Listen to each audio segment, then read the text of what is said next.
Halo, salam kenal semuanya. Namaku Rara. Teman-teman, ada yang pernah melihatku? Iya benar. Aku ada di dalam video pertama, MHT08 Rafting Sungai Elo. Kakak sekolah di sini, di Smanu MH Tamrin. Kata ibu, kakak sudah lulus dan sekarang kuliah di Jepang. Jepang itu di mana ya? Pasti jauh sekali. Sekarang aku jarang bertemu kakak. Sehat-sehat di sana ya, Kak? Oh iya, aku juga sering menemani ibu saat menjemput kakak di MHT. Aku memang suka jalan-jalan. Tapi tenang saja, aku tidak mengganggu ibu menyetir. Aku hanya melihat sekeliling.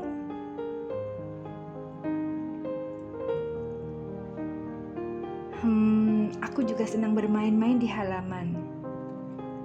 Aku sering menemani ibu berjemur. Kata ibu, sinar matahari pagi bagus buat kesehatan.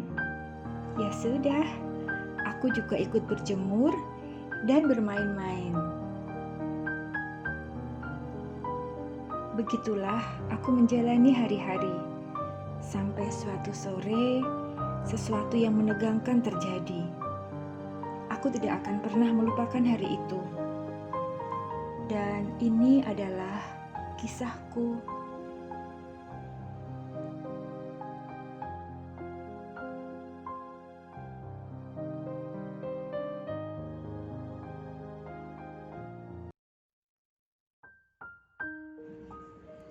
Sore itu, aku sedang berjalan ketika sesuatu yang keras menghantamku dan membuatku terlempar. Aku sangat ketakutan dan sakit. Yang kuingat saat itu hanya satu. Pulang. Ya, aku harus segera pulang. Dengan sisa tenaga yang ada, aku berlari sekencang-kencangnya. Tak kuhiraukan rasa sakit dan darah yang terus mengucur dari mulut dan hidungku. Aku ingin segera sampai ke rumah.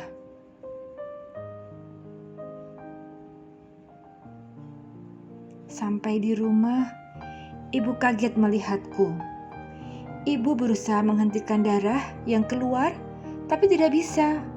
Ibu curiga ada yang patah, karena mulutku tak bisa mengatup dan terus mengeluarkan darah. Ibu segera membawaku ke dokter hewan di dekat rumah. Di sana semua lukaku diperiksa.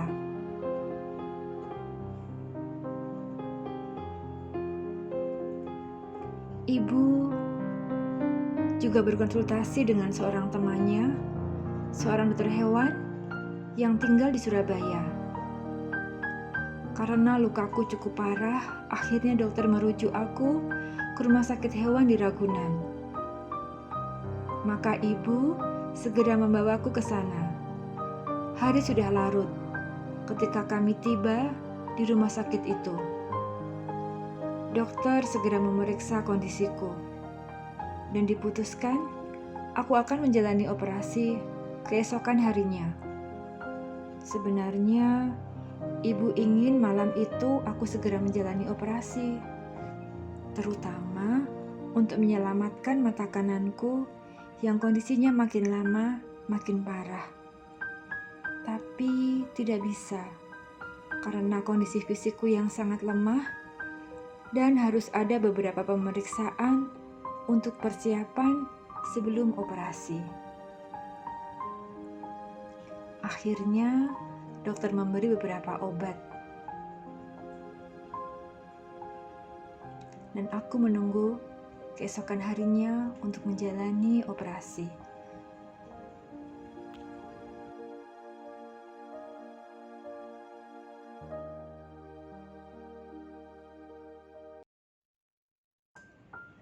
Keesokan harinya, pagi-pagi sekali, Ibu membawaku ke pusat pelayanan kesehatan hewan atau puskeswan yang ada di Ragunan.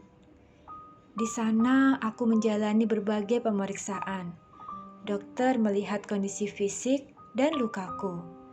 Dan aku juga menjalani pemeriksaan darah lengkap dan ronsen untuk mengetahui lokasi patah tulangku. Dari hasil ronsen diketahui bahwa aku mengalami 2 fraktur di rahang bawah bagian depan dan samping. Dan kondisi mataku yang semakin parah, dokter merencanakan untuk mengangkatnya atau melakukan tindakan enukleasi. Dokter di puskeswan akhirnya merujuk aku ke dokter ahli bedah tulang. Akhirnya, kami pun menuju ke lokasi dokter hewan tersebut. Sampai di sana, aku kembali diperiksa dan bisa dijadwal operasi hari itu juga. Alhamdulillah, operasi berjalan dengan lancar. Sore menjelang malam, operasi selesai. Dan dokter memperbolehkan aku pulang.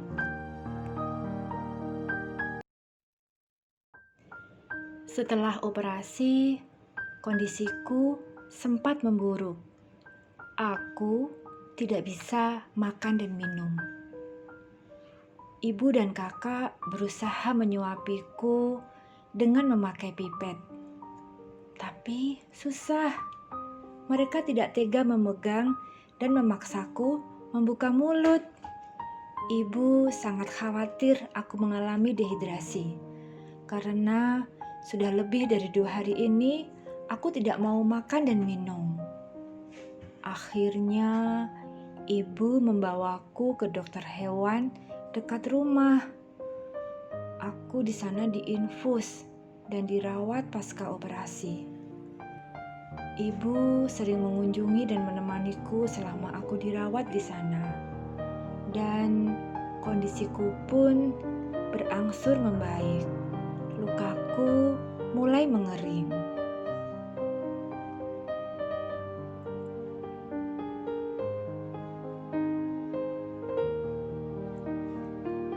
Dan aku juga sudah mulai bisa makan, meski awalnya harus disuapin dulu.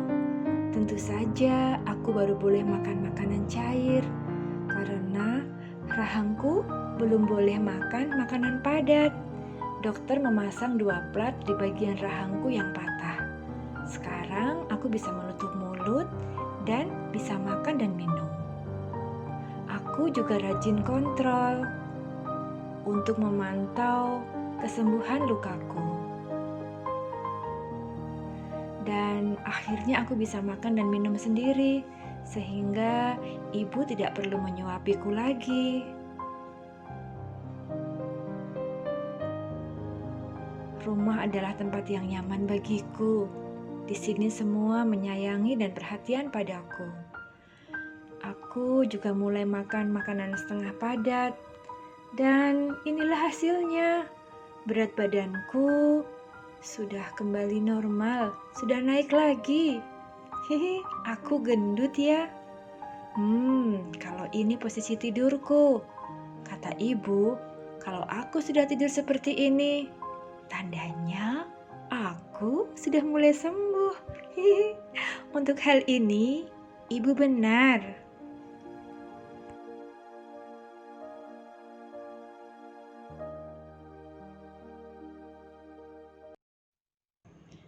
Alhamdulillah, kini kondisiku sudah jauh lebih baik.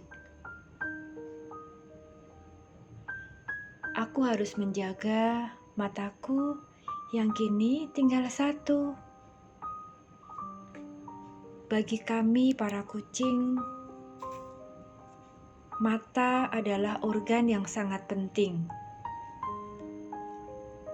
Mata kucing diciptakan Allah dengan banyak keistimewaan.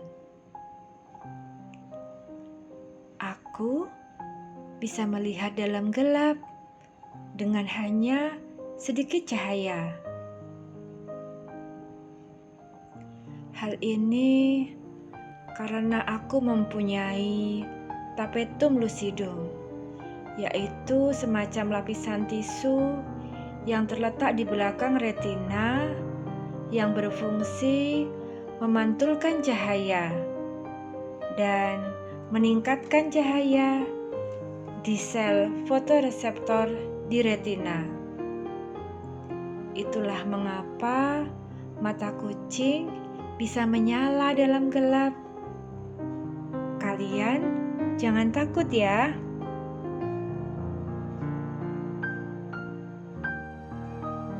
Teman-teman, inilah kisahku. Terima kasih untuk semuanya.